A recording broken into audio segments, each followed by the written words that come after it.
Olá, boa noite. Hoje é 11 de agosto de 2014, agora são 7 horas e 32 minutos e já começou o TV Bancários de hoje. Hoje para falar um pouco sobre a assessoria jurídica do sindicato. E aqui ao meu lado está o presidente do Sindicato dos Bancários, Eduardo Araújo. Boa noite, presidente. E também para participar do programa de hoje, o doutor Paulo Roberto, que é da assessoria jurídica do sindicato na área trabalhista. Boa noite, doutor. Boa noite, Lucas. O doutor Paulo Roberto, ele é gaúcho de Porto Alegre, formado em Direito na Universidade Federal de Pelotas. Em sua vida profissional, atuou como advogado para os metalúrgicos, trabalhadores da construção civil, funcionários e docentes da Unicamp, na cidade de Campinas. Em Brasília, atua junto ao Sindicato dos Bancários e é responsável por coordenar a área jurídica trabalhista de LBS, na unidade de Brasília, com atuação tanto perante o Tribunal Regional do Trabalho local como o Tribunal Superior do Trabalho. A gente começa perguntando para o presidente do Sindicato dos Bancários, Eduardo Araújo, como é que funciona essa assessoria jurídica do sindicato. Boa noite. Boa noite. Boa noite, Lucas. Boa noite a todos. Boa noite, doutor Paulo. Primeiro, eu gostaria de parabenizar aqui o doutor Paulo e, em nome dele, parabenizar todos os advogados brasileiros. Hoje é dia do advogado, são profissionais muito importantes na nossa vida. E na questão trabalhista, na relação de trabalho, de emprego, nós temos então uma importante assessoria que defende os nossos direitos. Não adianta, a gente já falou sobre isso, a gente conquista uma série de direitos, mas nem sempre as empresas fazem com que isso seja dia a dia. Então a gente tem que contar com assessoria jurídica e especializada, para que a gente possa ter aí os direitos revertidos, ou seja, ganhar as causas para que a gente não enfraqueça a nossa luta. Então, parabenizar todos os advogados. E a gente, uma parte importante, eu fui secretário jurídico do sindicato em 2007 e a gente acompanhou bastante a questão dos advogados. A gente já vinha numa situação anterior de avaliar algumas situações que o maior bem do bancário seria a jornada de trabalho, 6 horas de segunda a sexta. E a gente tinha algumas ações e a gente pensava, como é que a gente pode lutar juridicamente por isso? E foi muito importante a assessoria do Dr. Paulo, do Dr. Aimar e todos os outros advogados do escritório para que a gente pudesse alcançar algumas vitórias muito importantes desde o ano de 2010. Mas isso já é uma estratégia que depois o Paulo pode até explicitar se aparecer mais alguma pergunta. Nós temos a assessoria lá trabalhista, segunda, terça, quinta e sexta, de 9 ao meio-dia. Temos uma assessoria também civil da LBS, que funciona às quartas-feiras, de 9 ao meio-dia. E uma assessoria para a área previdenciária, questões de licença-saúde, de afastamentos, de INSS, aposentadoria e outros benefícios que a gente conquista também na Convenção Coletiva dos Bancários. Essa assessoria previdenciária, que a gente chama saúde, ela funciona segundas, quartas e sextas, de 9 ao meio-dia também. E tudo isso é por agendamento, as pessoas ligam, fazem o agendamento. E, ultimamente, a gente, em virtude de uma demanda crescente na área trabalhista, a gente ampliou para quinta-feira à tarde também, de 14 às 18, o atendimento. Então, as consultas são todas gratuitas, os bancários, os sócios do sindicato e não sócios também podem fazer uma consulta aos advogados, identificar quais são as suas necessidades ali para uma eventual necessidade de atuar juridicamente. E depois disso, eles podem também contratar este escritório ou outros, mas nós temos um convênio, então tem honorários bem abaixo do mercado. Então, por isso, todas as parcerias que nós fazemos é de forma que possa beneficiar até financeiramente os trabalhadores. E, presidente, como é que é a procura desse serviço? O primeiro passo é a pessoa marcar um horário lá no sindicato, é isso? Exatamente. Eles fazem a ligação, 3262-9090. Em breve nós vamos anunciar um outro canal de comunicação do sindicato, mas atualmente é 3262-9090, pede para fazer o agendamento dessa assessoria jurídica e já é marcado, então A sessão 20 a 30 minutos, né, cada pessoa. Eu esqueci, mas a gente também está finalizando a contratação de um advogado criminalista também, para atender às quintas-feiras, de 9 ao meio-dia, porque algumas situações, né, têm envolvido bancários, né, até algumas agressões que têm sido feitas para os bancários, e a gente tem colocado à disposição também advogados criminalistas. Lembrando que você pode participar ao vivo aqui do programa TV Bancários, mandando um e-mail para tvbancarios@bancariosdf.com.br. O presidente do sindicato e também o doutor Paulo Roberto estão aqui ao vivo para responder a sua dúvida, o seu questionamento. Agora, doutor Paulo, quais os tipos de ações que o escritório tem mais demandas? Bem, Lucas, como o Eduardo Araújo esteve dizendo, o principal direito que o bancário tem é a sua jornada de trabalho, que é especial, que é só de 6 horas diárias. Então, consequentemente, também é esse o direito mais violado. É a situação em que o trabalhador bancário tem mais necessidade de recorrer à Justiça do Trabalho. É para fazer respeitar a sua jornada de trabalho. Além disso, são frequentes também as reduções salariais, por incrível que isso possa parecer, mas frequentemente o bancário se vê às voltas com supressão de parcelas da sua remuneração, que o obriga também a procurar a Justiça do Trabalho para se defender das investidas no sentido de retirar gratificações, por exemplo. Também o bancário se expõe ao risco de ver descontado no seu salário diferenças de caixa, por exemplo, para as pessoas que trabalham no caixa, qualquer revés, qualquer contrariedade no andamento dos serviços. É frequente o empregador tentar transferir para o trabalhador riscos que são dele, riscos que são da atividade. Então, ações para defender o trabalhador de descontos indevidos na sua remuneração também são muito frequentes. As ações de indenização por dano moral e material. A relação de trabalho tem sido, infelizmente, uma fonte de adoecimento, por exemplo, para o trabalhador, né? Doenças não só físicas, mas também mentais, que têm sua origem num ambiente de trabalho que não é saudável. E esses prejuízos também podem ser buscados na Justiça do Trabalho através de ações de indenização. São, creio, esses 3 blocos assim os mais frequentes, que são os relacionados, recapitulando, a jornada, a remuneração e a saúde. Tá certo. Doutor, e que artifícios os bancos têm utilizado para tentar burlar a jornada de 6 horas dos bancários? Pois bem, esses artifícios são tão disseminados, tão difundidos, que a jornada que foi criada pela lei para ser a regra geral está virando, Lucas, uma exceção.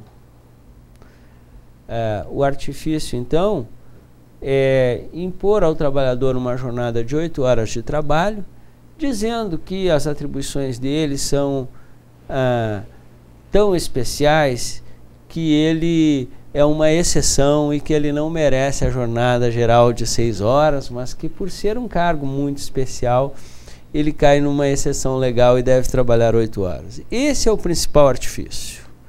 Então, são o que nós chamamos os falsos cargos de confiança, e que em algumas instituições são a maioria dos trabalhadores. Veja bem a que ponto chegamos. A maioria dos trabalhadores estão sob um falso rótulo de cargo de confiança, desrespeitando a jornada de trabalho daquela pessoa em 2 horas diárias.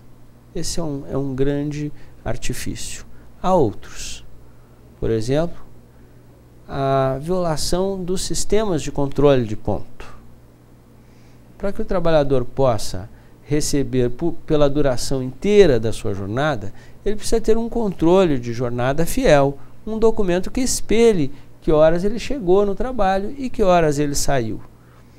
Esses controles de pontos são alvos de constantes investidas dos empregadores que, de diferentes maneiras, fazem com que lá não apareça a verdadeira jornada trabalhada pelo bancário.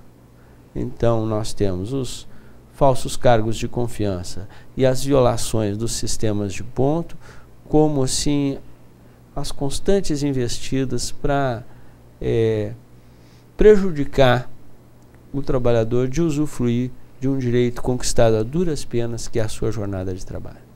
Tá certo, e eu vou te lembrar novamente que você pode participar aqui do programa TV Bancários através do e-mail tvbancarios@bancariosdf.com.br. Mande lá a sua pergunta. Se não der tempo do Dr. Eduardo Araújo e também do Dr. Paulo Roberto responderem ao vivo aqui no estúdio, a assessoria do sindicato vai mandar uma resposta para você.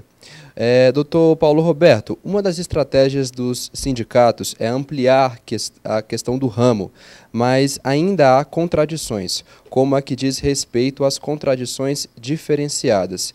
Não é preciso antes combater a terceirização? Lucas, você tocou num ponto de crucial importância para a categoria bancária e para o mundo do trabalho. O problema da terceirização.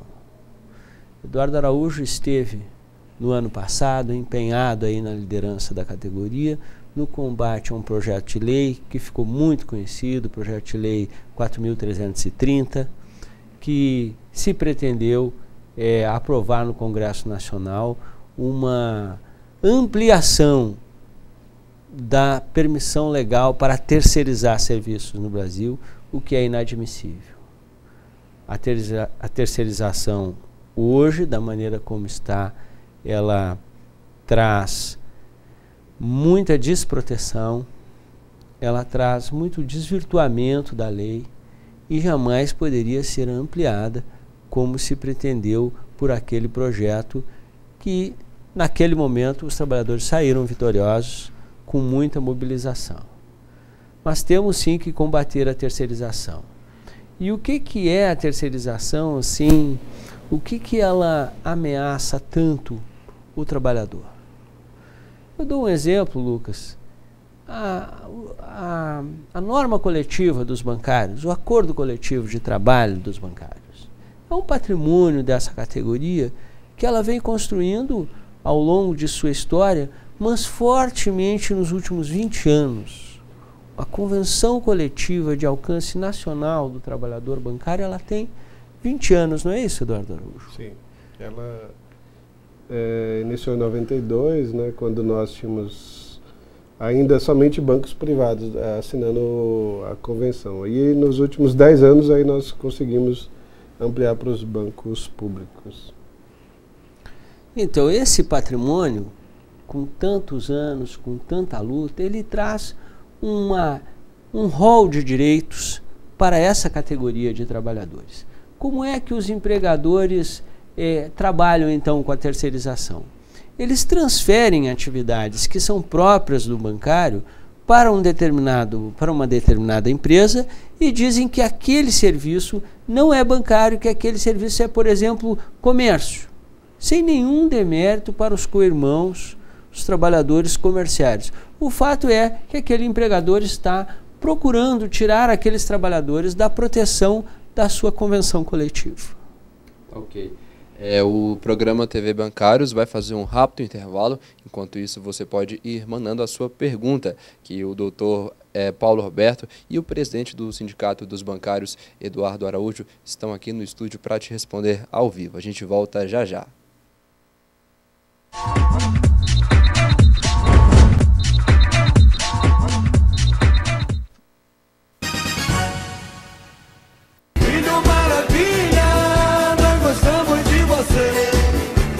O Dia do Bancário será comemorado em grande estilo este ano pelos trabalhadores e trabalhadoras. Quem gosta de uma boa música popular brasileira não pode perder a Festa dos Bancários, com o super show do cantor, compositor e guitarrista Jorge Benjor no dia 30 de agosto. Todo mundo swingando, todo mundo!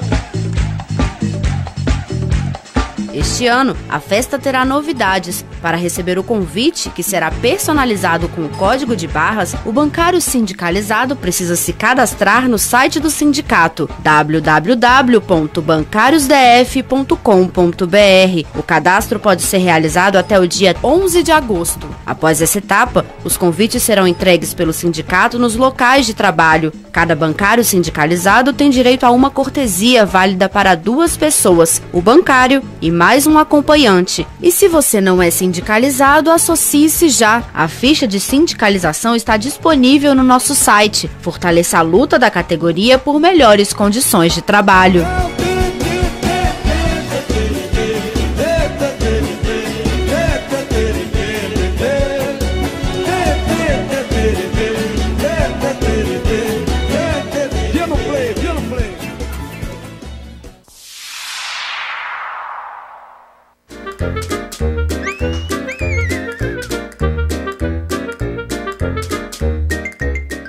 O Sindicato dos Bancários de Brasília lança na próxima sexta-feira, dia 15, às 8 da noite, a segunda edição da cartilha Assédio Sexual no Trabalho, parte da campanha de prevenção e combate ao assédio sexual nas instituições financeiras. Será no Teatro dos Bancários. A cartilha mostra de forma didática o que é e como se dá o assédio sexual no trabalho, as consequências para as mulheres, que muitas vezes perdem o emprego por dizer não ao assediador, questões legais envolvidas e os impactos no ambiente de trabalho e sobre a saúde mental da mulher assediada. O tema tem forte apelo na sociedade. A opressão à mulher é parte do cotidiano das trabalhadoras. Passa pela violência doméstica, pelo assédio sexual no transporte público e os ambientes de trabalho também não saem ilesos disso. As bancárias, além de muitas vezes terem sua imagem usada para a venda de produtos, também estão expostas ao assédio sexual por parte de superiores hierárquicos. Além dos diretores do sindicato, o lançamento da cartilha contará com a participação da secretária de Mulheres da Contraficute e coordenadora do Coletivo Nacional de Mulheres, Deise Recoaro. Foram impressos 15.000 exemplares que serão distribuídos pelo sindicato para toda a categoria. A entidade também disponibilizará a íntegra da cartilha em seu site www.bancariosdf.com.br.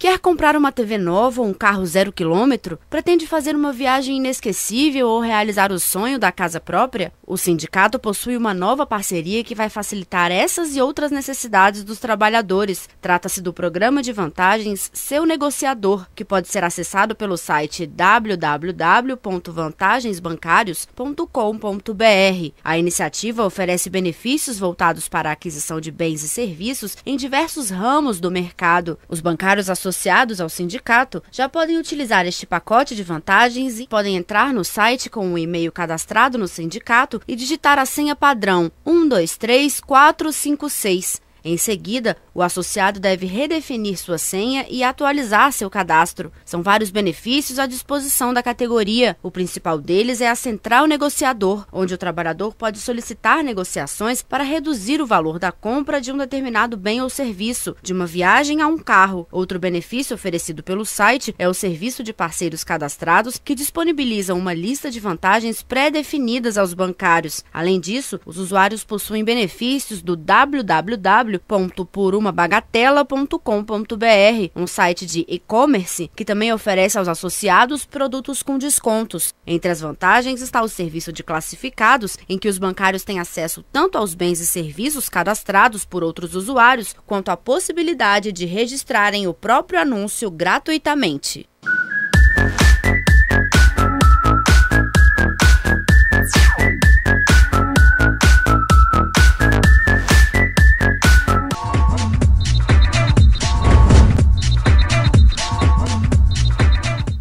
Estamos de volta com o programa TV Bancários ao vivo, aqui direto dos estúdios da Top TV Brasil.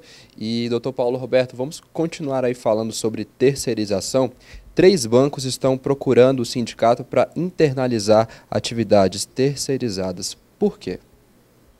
Bem, Lucas, o que nós estávamos falando, essas atividades são atividades bancárias típicas que foram direcionadas para outras empresas sob o pretexto de que não seriam bancários, seriam atividades comerciais, no caso, por exemplo, de financiamento de veículo, um caso bem concreto, e o Poder Judiciário, a Justiça do Trabalho, através de ações judiciais que foram movidas com esse objeto, reconheceu a irregularidade da terceirização desses serviços. Reconheceu que ali está uma atividade genuinamente bancária e que, portanto, não pode ser exercida por empresas de outras atividades. Então, essas atividades estão sendo internalizadas nesses bancos que inicialmente haviam terceirizado, e então trabalhadores estão sendo integrados à empresa no exercício da sua verdadeira profissão, não é? Com o reconhecimento da sua condição de bancário e dos benefícios que a categoria bancária conquistou. O presidente Eduardo Araújo está aqui do meu lado, lembrando das pessoas, do tempo que as pessoas trabalharam sem esses direitos antes dessa internalização. Não é isso, Eduardo? Nós identificamos, por exemplo, que não podemos fazer nenhum acordo ou não aceitar nenhum acordo. E nós temos a responsabilidade, enquanto sindicatos, de não deixar que esses trabalhadores percam seus direitos. Então, quando há o reconhecimento da atividade, está irregular.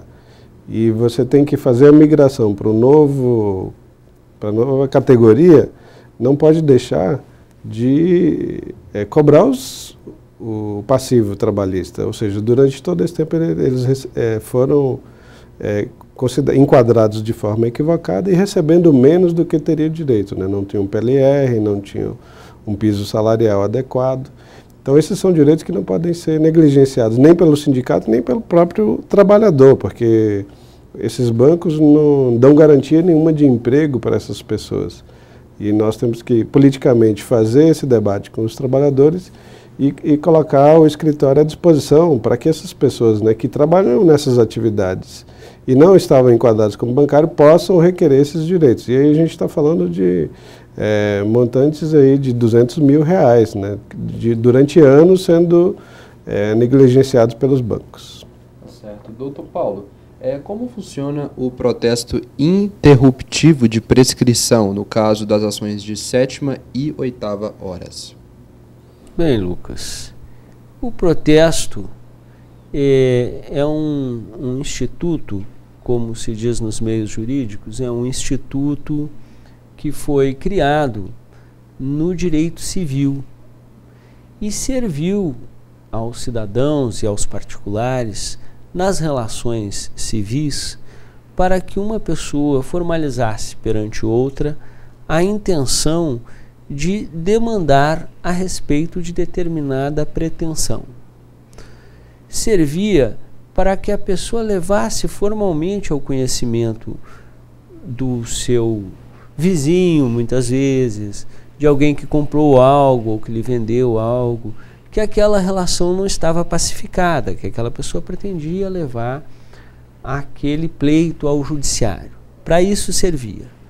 Ele foi trazido para o campo das relações de trabalho para que o empregado possa comunicar formalmente o seu empregador, através do seu sindicato, de que ele tem ciência de que seu direito está sendo violado e que vai propor as medidas judiciais reparadoras. Qual é o sentido? Alguém poderia perguntar, mas por que já não entra de imediato com a ação? Por que entra com um protesto? É simples, Lucas. Na vigência do contrato de trabalho, existe uma dependência econômica, existe uma subordinação jurídica. O cidadão trabalhador ele não está plenamente livre para demandar ao seu empregador na justiça a respeito daquilo que ele entende que é seu direito. Existem componentes até psicológicos que levam o trabalhador a não tomar essa medida.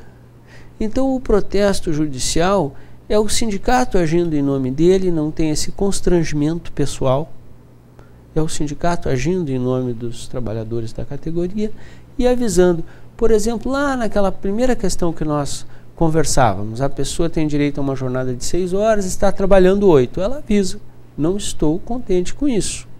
Ela avisa através do seu sindicato. O protesto exclui a inércia. Porque todos nós, quando ficamos inertes em relação ao exercício do nosso direito, após um certo tempo, ele prescreve. Como diziam os antigos, caduca. Aquele direito que não foi exercitado já não poderá mais sê-lo porque o tempo passou. O protesto impede essa ação do tempo que corrói os direitos, digamos assim.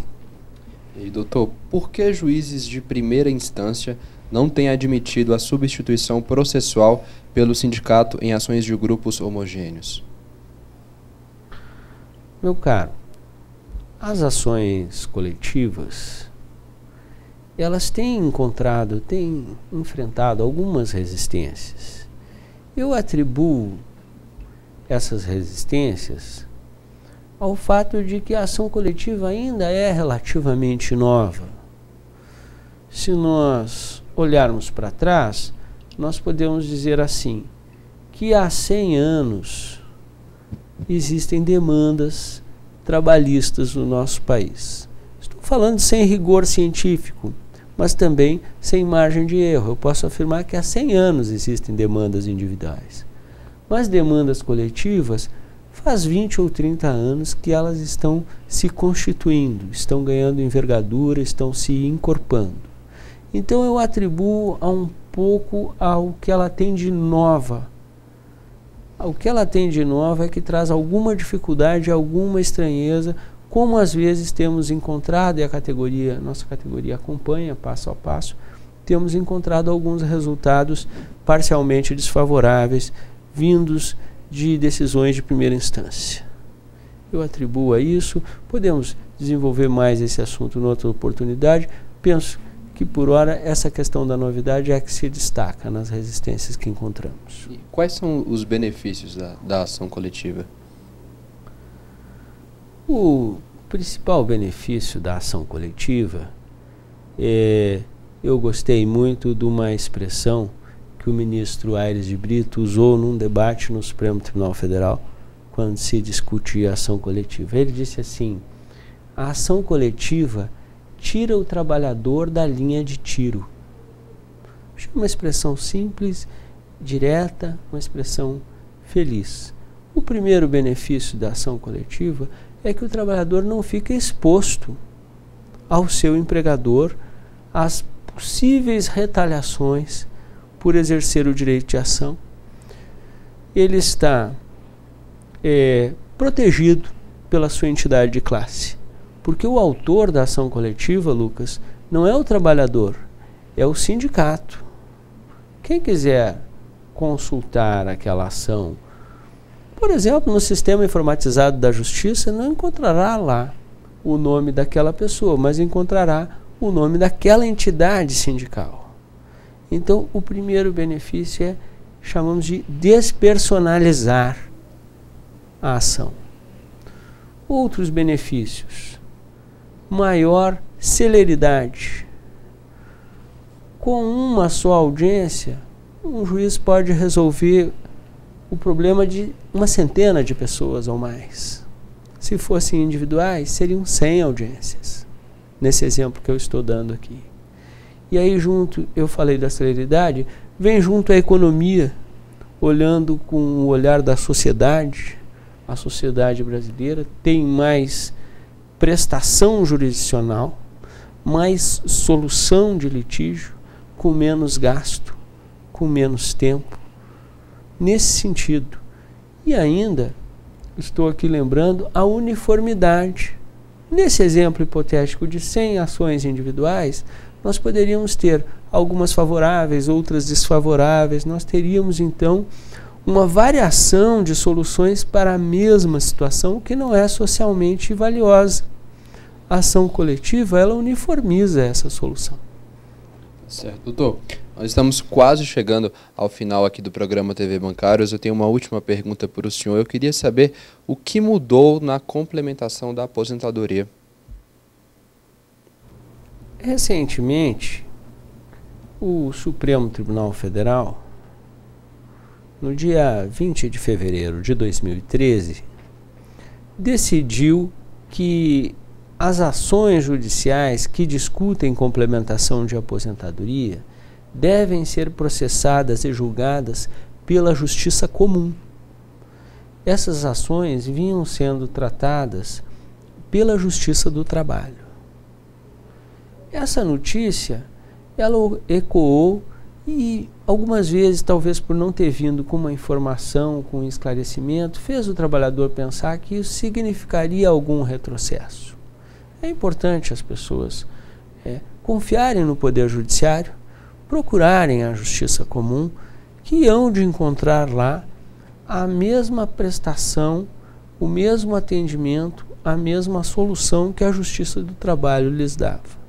Nesse campo das complementações de aposentadoria, existe muita necessidade de se recorrer à ação judicial para fazer valer aquele direito que a pessoa contribuiu a vida toda. Quando chega o momento, às vezes a aposentadoria não vem como deveria. Ok, doutor. Presidente Eduardo Araújo, antes de encerrarmos aqui o programa TV Bancários, o senhor tem algumas considerações, alguns avisos para fazer, não é isso? Sim, nós temos a cartilha, né, o lançamento da cartilha aí no dia 15.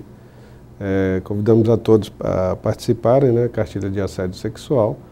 Nós temos ainda no dia 29 uma sessão solene na Câmara dos Deputados, Câmara Federal, em solenidade do Dia do Bancário, né, então nós teremos essa atividade. No dia 30 nós temos a festa dos bancários, para comemorarmos a nossa data, né, dos bancários aqui no Brasil, e já preparando para a luta, nossa data base é dia 1º. Hoje estive em São Paulo entregando a minuta da convenção coletiva e a minuta também específica do Banco do Brasil e da Caixa. As negociações vão começar no dia 19 e 20, né? A primeira pauta nós vamos tratar de saúde. Nós temos várias cláusulas que reivindicamos para melhorar a relação entre o bancário adoecido e o banco, né? E também algumas questões de prevenção de acidente e também na questão da segurança bancária. Então esses dois temas já vão estar na pauta de negociações da semana que vem com a FENABAN. Esses são os avisos imediatos. E sobre o tema de hoje, né, eu e toda a diretoria consideramos que esse é um tema muito importante, né? O escritório, fizemos vários debates e sempre nós chegamos à conclusão que é muito importante a gente não deixar que os direitos sejam violados, porque senão essa prática vai fazer com que os nossos direitos sejam aniquilados no futuro, ou seja, se a gente não reivindicar isso. E as ações, por exemplo, individuais, sempre deram suporte para que a gente mantivesse isso. E nós temos agora intensificado a questão das ações coletivas, achamos algumas barreiras aí na primeira instância, mas já discutimos de aumentar ainda mais o número de ações este ano, em 2014, para que resguardemos aí, e principalmente com o Banco do Brasil, um banco público que fez um plano de cargos, né, de funções sem negociar com os trabalhadores. E a gente sempre fala, se não houver negociação, é como se estivesse impondo determinadas regras. E essas regras nós não vamos ficar calados quando vem a imposição. E se há erro, nós vamos atrás. Então, o escritório é extremamente qualificado nisso. Nós já fizemos vários protestos interruptivos. E em dezembro deste ano vence mais um protesto. Então, é necessário que as pessoas não deixem essa oportunidade agora de requerer mais do que os 5 anos normais, né? Requerer os 10 anos de direito que foram negligenciados aí pelos bancos, né? Então as ações englobam o Banco do Brasil, Caixa e BRB. E por último a gente tem algumas pautas aí com relação à terceirização. Nós éramos mais de 1 milhão de bancários, hoje estamos em torno de 500 mil bancários, porque temos aumentado as contratações via acordo coletivo, mas nós temos que combater essa prática, porque ela está colocando pessoas, outros trabalhadores em risco e com salários menores. Ok. Nós estamos já chegamos ao final do programa TV Bancários. Quero muito agradecer a presença do Dr. Paulo Roberto e também do presidente do Sindicato dos Bancários, Eduardo Araújo. Também tenho agradecimentos a fazer hoje para o jornalista Rodrigo, do Sindicato dos Bancários, o webmaster Matheus e também para a assessoria de comunicação aqui representada pelo jornalista Renato. E também, é claro, a equipe técnica aqui da Top TV Brasil, ao Danilo e ao Diego. Na segunda-feira, 7h30 da noite, eu tenho um novo encontro com você aqui no programa TV Bancários. Até lá!